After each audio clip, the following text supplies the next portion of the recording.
Hello students, कैसे हो आप? आई होप आप ठीक होंगे। मैथमेटिक्स के 2 चैप्टर अपन ने पढ़ लिए थे, ठीक है। नेक्स्ट चैप्टर अपन स्टार्ट करते हैं बहुपद, जिसको इंग्लिश में पॉलिनोमियल बोलते हैं, ठीक है। आज में इसकी बेसिक जो चीज़ें होती है, कैसे मतलब 1-2 क्वेश्चंस वगैरह भी इसमें पुटअप हो जाएंगे। जो बेसिक वगैरह इसका होता है वो कंप्लीट आपको स्टडी करवाऊँगा, ठीक है। देखिए, मैं बात कर रहा हूँ बहुपद की।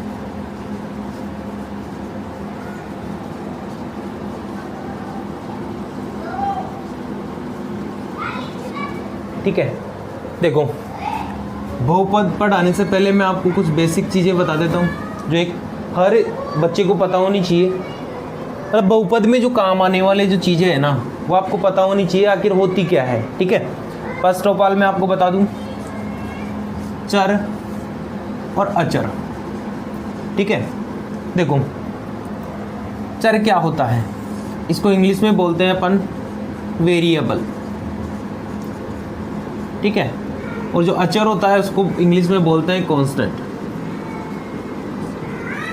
ठीक है। अब देखो, यहाँ से चर का मतलब क्या होता है, जैसे अपन नॉर्मल भाषा में समझते हैं, अपन देसी भाषा में, कि चर क्या होता है। देखो, चर का मतलब वो होता है कि एक्चुअली देखो, चर का मतलब जो चल सकता है, मतलब जो घूम सकता है, जिसकी कोई फिक्स वैल्यू पता नहीं होती। जैसे एक सिंपल सी बात करें, जैसे सड़कों पे घूमने वाले जो जानवर हैं वो कहीं भी घूम फिर सकते हैं, मतलब उनका कोई फिक्स पता नहीं है, बंधे हुए नहीं है, कहाँ रहेंगे कहाँ जाएंगे कोई पता नहीं है, ठीक है। तो वो एक चर की कैटेगरी में आते हैं। और अचर की अगर मैं बात करूँ, कॉन्स्टेंट की अगर मैं बात करूँ, जो घर पे जो जानवर बंधे हुए हैं, जैसे किसी बाड़े में बंधे हुए हैं, वो वहीं रहेंगे, उसकी जगह फिक्स है, मतलब एक तरीके से मान लो वैल्यू फिक्स है, वो वहीं बंधे रहेंगे, जितना खाना है फिक्स, उसकी कैटेगरी उस हिसाब से मिलेगा उसको, ठीक है। तो वही चीज़ यहाँ पे है, अचर का मतलब क्या हो गया, फिक्स हो गया, मतलब बिल्कुल कांस्टेंट हो गया। क्लियर है? जैसे मैं उदाहरण की बात करूँ, चर के उदाहरण जैसे अपन बोलते हैं एक्स वाई जेड, ठीक है, जेड इस टाइप से भी लिख सकते हैं, ठीक है। ये तो हो गए चर के एग्जाम्पल। अब बात करते हैं अचर के example, A B C D, ठीक है, इस टाइप से इसको डिनोट करते हैं। नेक्स्ट, नंबर भी डिनोट कर सकते हैं, 1 2 3 4 -5 -7 -3/2, इस टाइप से कोई भी नंबर अपन डिनोट कर सकते हैं। क्लियर हो गया ये वाला चर और अचर, ठीक है। चर का मतलब क्या हो गया, जिसकी वैल्यू फिक्स नहीं होती है। कैसे? जैसे x की एक बार वैल्यू आ जाए 1, एक बार आ जाए 2, कहीं आ जाती है x की वैल्यू -1/2, लेकिन कहीं पे अगर 1 आ गया तो हमेशा 1 ही रहेगा। 1 का 2 थोड़ी लिख दोगे, 2 बोलो और ये लिख दो, तो बिल्कुल रॉन्ग होगा ना, ये तो गलत होगा, हो ही नहीं सकता। मतलब अचर का मतलब हो गया फिक्स, कांस्टेंट, एक है, हमेशा एक ही रहेगा, सार्वत्रिक सत्य हैं, हमेशा वो ही रहेगा, यूनिवर्सल ट्रूथ है ये वाला, ठीक है। एक है तो एक ही है। क्लियर है? ये वाला रब कर देता हूँ। नेक्स्ट इज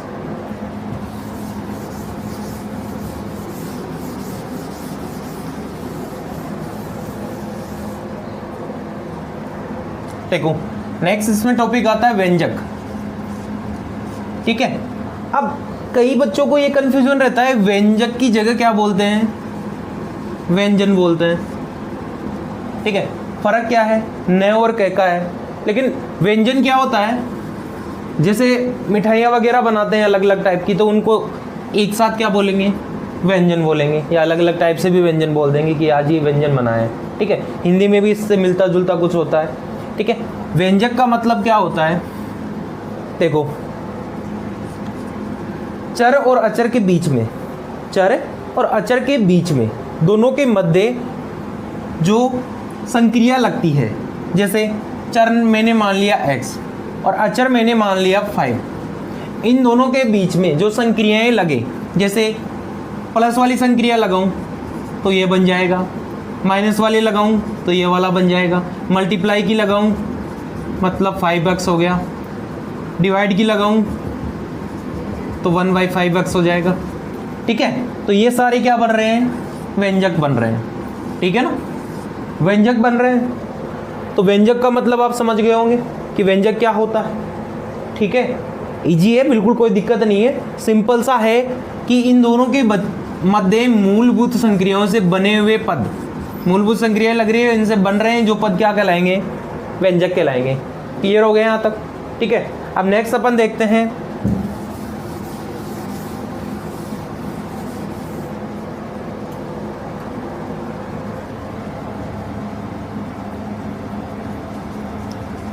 घात, घातांक और गुणांक। ठीक है। अब देखो घात, घातांक और गुणांक। मैं घातांक को पहले लिख लेता हूँ, ये पहले आता है, घात बाद में आता है। ठीक है ना। अब देखो कोई भी पद मेरे पास दिया हुआ है, जैसे मैं कोई एग्जांपल ले लूँ यहाँ से,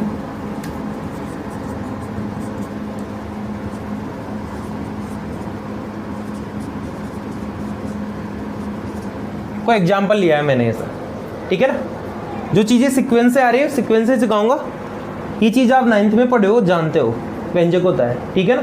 तो टेंसर कर बहुपद होता है। ठीक है ना। तो ये चीज़ आप समझते हो, लेकिन सीक्वेंस से पढ़ाऊंगा तो आपको समझ में आएगी। घात, घातांक, गुणांक आगे पढ़ाऊंगा तो उसमें आपको प्रॉब्लम नहीं होगी। देखो घातांक, घातांक का मतलब है, मैं इसको 3 बार लिख लेता हूँ।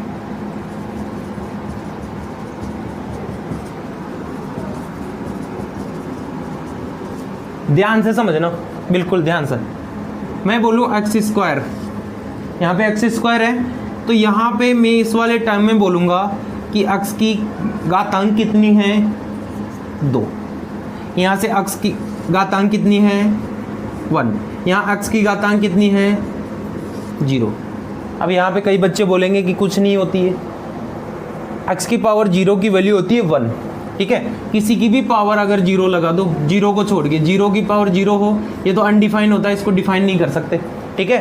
लेकिन x की पावर 0 हो, वैल्यू 1 होती है। 5 की पावर 0 हो जाए, 1 होती है। ठीक है ना। तो इसके मल्टीप्लाई में ये होता है, तो यहाँ पे घातांक क्या हो जाएगी, 0। अब घात की बात आए, यहाँ पे घातांक कितनी है, 2 है। यहाँ पे घातांक 1 है। यहाँ पे घातांक 0 है।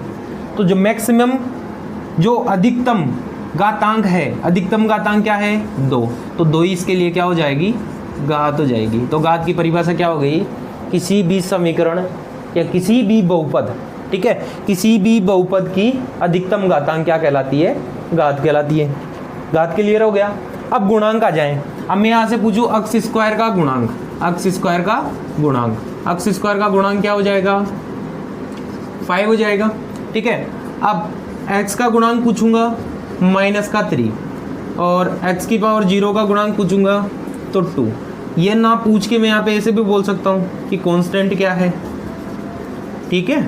कांस्टेंट भी बोल सकता हूँ, जो अचर की बात थी, अचर भी पूछ सकते हैं, बात एक ही है। क्लियर हो गया। ठीक है ना। समझ में आ गया होगा इजीली।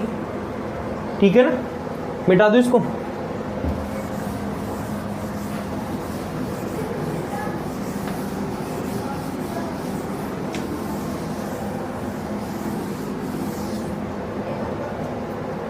अब देखो, जो बहुपद के प्रकार होते हैं वो पढ़ाते हैं। ठीक है ना। Type of polynomial. ठीक है। बहुपद के प्रकार पढ़ाएंगे। एक तो पढ़ाऊंगा मैं पदों के हिसाब से,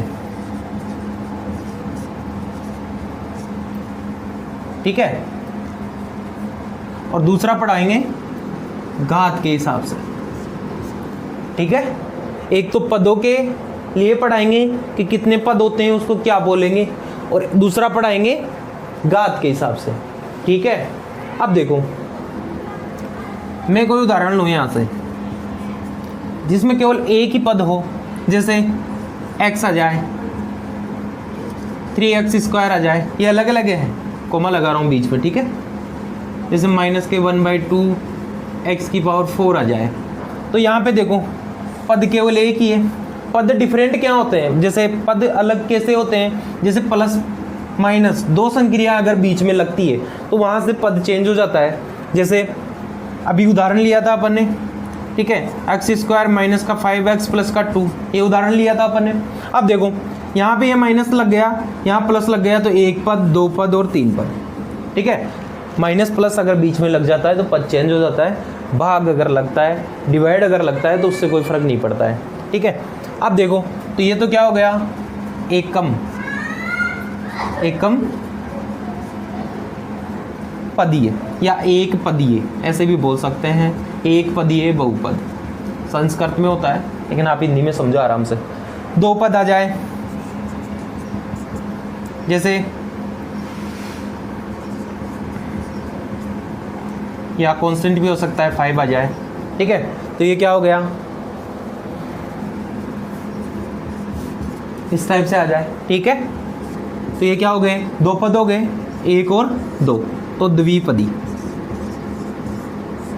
बहुपद, एकम पदीय बहुपद। ठीक है, अब आगे तीन पद आ जाए, जैसे ये वाला उदाहरण मान ले, तो इसमें कितने, 1 2 3, तो ये हो गया त्रिपदी, त्रिपद या त्रिपदी बात एक ही है। चार पद हो जाए इस टाइप से तो चतुर्थ पद, चतुर्थपदी। ठीक है, 5 आ जाए तो पंचम पदी। संस्कृत में आप जानते हो आराम से, काउंटिंग गिनती आपको संस्कृत में आती है, उतने जितने पद हो उतने लगा के आप कर सकते हो। क्लियर है, अब आते हैं अपन घात के हिसाब से। ठीक है, बहुत इंपॉर्टेंट है, बिल्कुल ध्यान से समझना, ये ज़्यादा इंपॉर्टेंट नहीं है, ये पूछा भी नहीं जाता है ज़्यादा। ठीक है, नॉर्मली कभी पूछ लेते हैं लेकिन आपके वैसे आएगा नहीं, लेकिन जानना जरूरी है, पढ़ना भी जरूरी है। अब देखो घात के हिसाब से पहला आ जाए रेखिक बहुपद। ठीक है, अब कई बच्चों के क्या होता है, बहुपद और समीकरण में थोड़ा कंफ्यूजन रहता है कि बहुपद कैसे हुआ, समीकरण कैसे हुआ। अब समझना, अगर मैं f(x) equal to 3x² minus 3x plus 4 ऐसे कोई समीकरण लिख लिया, मैंने अगर f(x) के इक्वल में समीकरण ये लिखा, ठीक है, f(x) के इक्वल में ये वाला व्यंजक मैंने लिखा है। ठीक है, ये व्यंजक है एक टाइप से। ठीक है, ये वाला व्यंजक अगर f(x) के इक्वल में अगर मैं लिखूंगा तो क्या हो जाएगा, यहाँ से ये वाला रेखिक बहुपद हो जाएगा, या जो भी जितनी घात है उस हिसाब से क्या बन जाएगा, बहुपद बन जाएगा। क्लियर है, और अगर इसके बराबर में मैं 0 लिख दूं, मतलब किसी भी f(x) ना लिख के क्या लिख दूं, इक्वल टू 0 कर दूं, तो ये क्या बन जाएगा, समीकरण बन जाएगा। तो बहुपद और समीकरण में कोई कंफ्यूजन नहीं रहना चाहिए। बहुपद क्या होता है, f(x) के इक्वल में लिखते हैं, और अगर इसके इक्वल में 0 कर दे तो ये क्या हो जाता है, समीकरण हो जाता है। क्लियर है, अब देखो आगे रेखिक बहुपद की बात कर रहे हैं। रेखिक बहुपद का मतलब घात कितनी होनी चाहिए, सिर्फ एक होनी चाहिए। वैसे शून्य बहुपद भी होता है, ठीक है, वो भी मैं बताऊंगा आगे। ठीक है, रेखिक बहुपद जिसमें घात कितनी हो, मैक्सिमम 1 हो। जैसे उदाहरण में इसकी बात करूं, x प्लस 4 कोई उदाहरण आ गया, यहाँ पे घात देखो, इसकी तो 0 है, इसकी घातांक देखो, इसकी घातांक 0, इसकी घातांक 1, तो मैक्सिमम जो घातांक होती है वही घात होती है, तो इसकी घात कितनी हो गई, 1 हो गई, तो ये रेखिक बहुपद हो गया। ठीक है, f(x) इक्वल टू लिखेंगे इसको। ठीक है, अब मान लो g(x) इक्वल टू मैं कोई दूसरा उदाहरण ले लूँ, जैसे मान लो 5x आ जाए, दो पद नहीं है, कांस्टेंट आए तो आए या नहीं आए, तो इसके केवल 2 ही टाइप के उदाहरण हो सकते हैं, या तो ये होगा या ये होगा। नंबर वगैरह कुछ चेंज हो सकते हैं, बाकी सेम रहेगा। ठीक है, यहाँ पे जो x की वैल्यू होती है नॉट इक्वल टू 0 होती है। ठीक है, अगर x की वैल्यू यहाँ पे 0 हो जाएगी तो ये रेखिक समीकरण नहीं रहेगा। जैसे मैं बात करूँ, x की वैल्यू यहाँ पे मान लो 0 हो जाए तो gx की वैल्यू क्या हो जाएगी, यहाँ से 0 हो जाएगी, तो ये तो शून्य बहुपद हो गया। ठीक है, तो ये x की वैल्यू जो होती है वो 0 नहीं हो सकती, इसके अलावा कुछ भी हो सकती है। अब सेकंड बात करते हैं अपन द्विघात समीकरण की। देखो, इसको तो इंग्लिश में बोलते हैं लाइनर, इसको बोलते हैं क्वाड्रिक। ठीक है, क्वाड्रिक पॉलिनोमियल। इसके अंदर मैं एग्जांपल लूँ, देखो जैसे f(x) की वैल्यू क्या रहे, जैसे x², एक तो ऐसे आ जाए सिंपल। ठीक है, या f(x) की वैल्यू आ जाए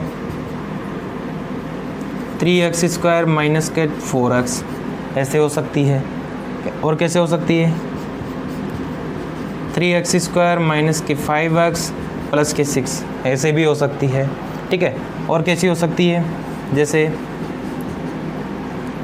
x² प्लस 6, ये भी हो सकती है, ठीक है। तो यहाँ पे पॉसिबिलिटी जो होती है वो 4 टाइप की हो गई, क्लियर है। पॉसिबिलिटी 4 टाइप की होगी, इससे ज़्यादा पॉसिबिलिटी मिलेगी नहीं, ठीक है ना, क्योंकि एक बार तो ये घात 1 वाला, एक बार साथ में घात 0 वाला, और एक जो संपूर्ण है वो, और एक कुछ भी पद नहीं है साथ में, ठीक है ना। तो 4 कंडीशन बनती है, वो मैंने बता दी। उसके ऊपर इधर क्या कंडीशन बन रही थी, केवल 2 ही कंडीशन बन रही थी। अब यहाँ पे भी क्या होता है, ये जो x² है, ठीक है, मतलब यहाँ पे भी जो x की वैल्यू है नॉट इक्वल टू 0 होती है। यहाँ पे x की वैल्यू 0 नहीं हो सकती। अगर x की वैल्यू 0 होगी तो ये पूरा बहुपद 0 हो जाएगा, ठीक है। यहाँ से ये 0, ये 0, ये 0, ये 0, ठीक है ना। तो x की वैल्यू 0 नहीं हो सकती है, क्लियर है। अब लास्ट इसमें जो पॉइंट होता है, जो अपन पढ़ते हैं, ठीक है, जो अपने सिलेबस में है, जहाँ तक चतुर्थ घात भी दिया हुआ है,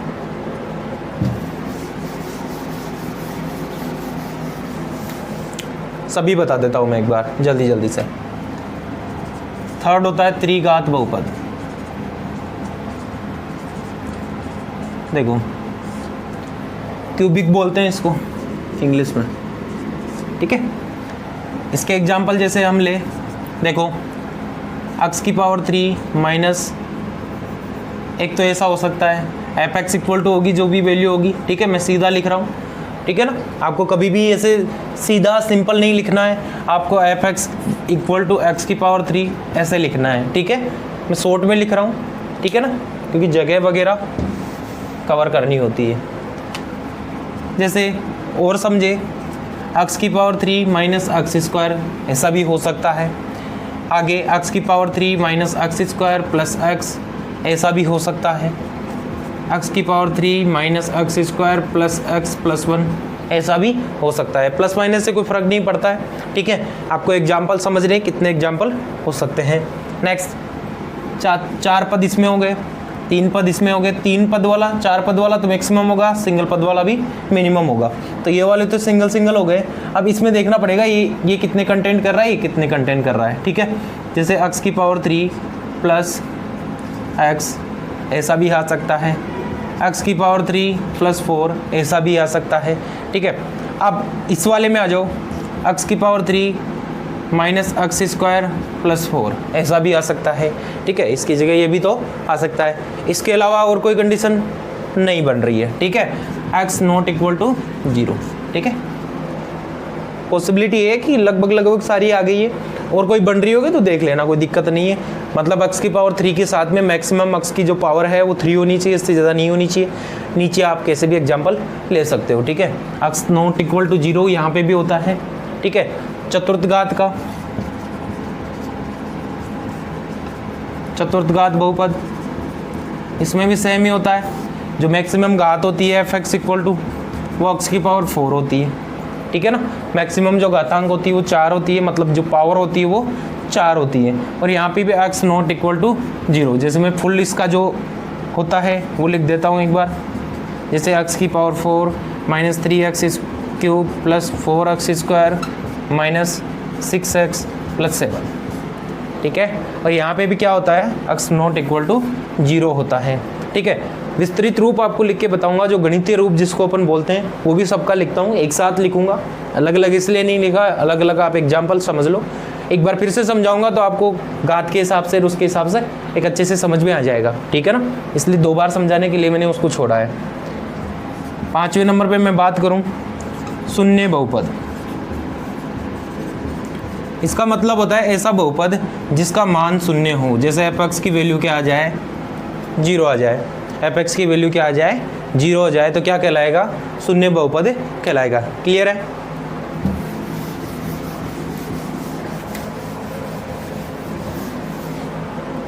देखो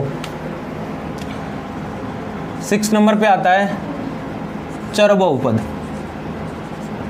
अचर, सॉरी, ठीक है।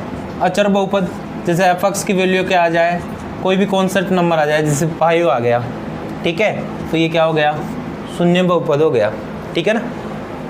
क्लियर है। और यहाँ पे जो x की वैल्यू है वो इक्वल टू 0 हो सकती है, कोई दिक्कत नहीं है, ठीक है ना, 0 हो सकती है, कोई दिक्कत नहीं, क्योंकि x है ही नहीं तो कोई फर्क नहीं पड़ेगा, यहाँ पे 0 हो सकती है, शून्य में भी 0 हो सकती है। क्लियर है? देखो अब मैं बताता हूँ इसकी जो गणितीय रूप है वो आपके कवर करवा देता हूँ, बाकी का कल पढ़ेंगे, ठीक है ना। आज ये पढ़ लो, बाकी का कल वाली क्लास में आ जाएगा, आगे वाला पार्ट जो भी है इसका। देखो जो रैखिक समीकरण होता है उसका गणितीय रूप होता है ax, लिख देता हूँ मैं रैखिक समीकरण भी, रैखिक समीकरण, इसका जो गणितीय रूप होता है मैथमेटिक्स फॉर्मेट, ठीक है, वो होता है अपने ax plus b f x equal to a x plus b, ठीक है, और यहाँ पे x नॉट इक्वल टू क्या होता है, 0 होता है, ये इसका गणितीय रूप होता है। सेकंड होता है द्विघात समीकरण,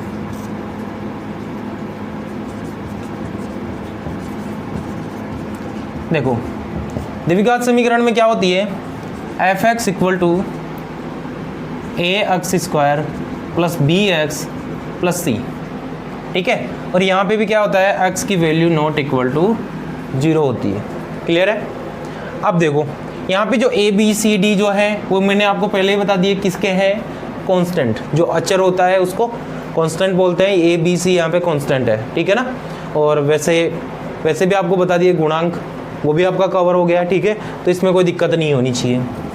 थर्ड है त्रिघात समीकरण, देखो इसका व्यापक जो रूप होता है, गणितीय जो रूप होता है वो होता है f x equal to a x की power 3 plus b x square plus c x plus d, और यहाँ पे एक्स नॉट इक्वल टू 0 होता है। क्लियर है? सेम है, जैसे घात बढ़ेगी उसके साथ ए लिख दो, आगे चलाते रहो।